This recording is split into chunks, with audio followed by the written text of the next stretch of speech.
With Mr. Marks, we also talked about that the bill has a very underpublicized provision in it that raises the national debt ceiling to $10.61 trillion, which basically gives the feds an $800 billion cushion for this bailout. Now, the U.S. Budget Office is going out and they're making a lot of noise that this is maybe going to cost as little as $10 billion, this bailout. If we do it right, at most it'll cost $25 billion. What's with the $800 billion cushion?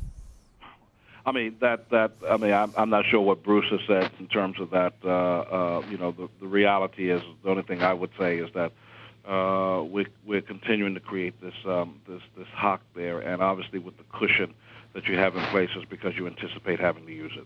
Absolutely. We have 2 minutes, sir.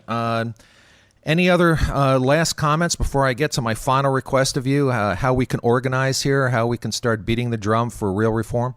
Well, I think that's the issue is that we got to say to our elected officials, whether in the state legislature or in our congressional representatives, our senators, we need to say, look, this is the way it needs to be done.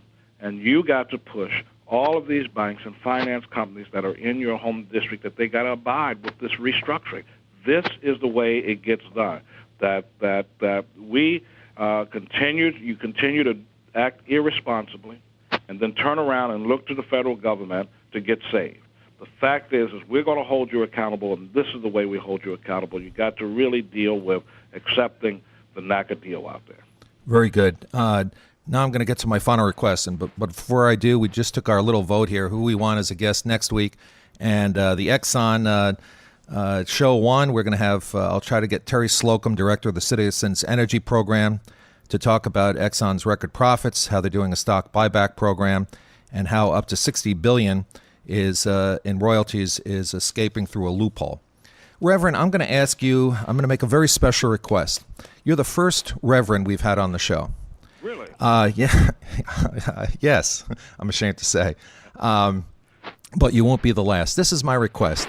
Keeping in mind that we have a non-denominational audience out here at KZYX, and keeping in mind that we have agnostics and atheists, but also keeping in mind that our great country, under God, with liberty and justice for all, is in serious, serious trouble.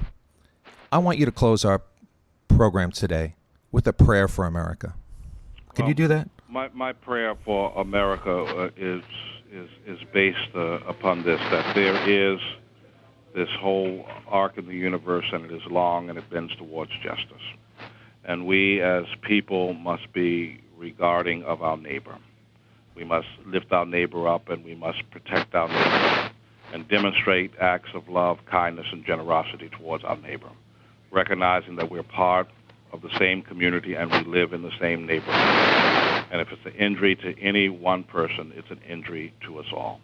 So we have to continue to lift each other, to hold each other up, to care for each other, and to demand that that each person be treated with justice and be treated with respect. That would be my prayer. Amen. Thank you, Reverend. Take care. Good night. You're listening to The Truth About Money with Jay Johnson and John Sakowicz. We'll be back next week at Friday. This is being broadcast today from Ukiah Valley TV studios in Ukiah, and you will be able to see this on ukiahvalley.tv videocast up by tomorrow, hopefully. Thanks again, John. Thank you all for listening.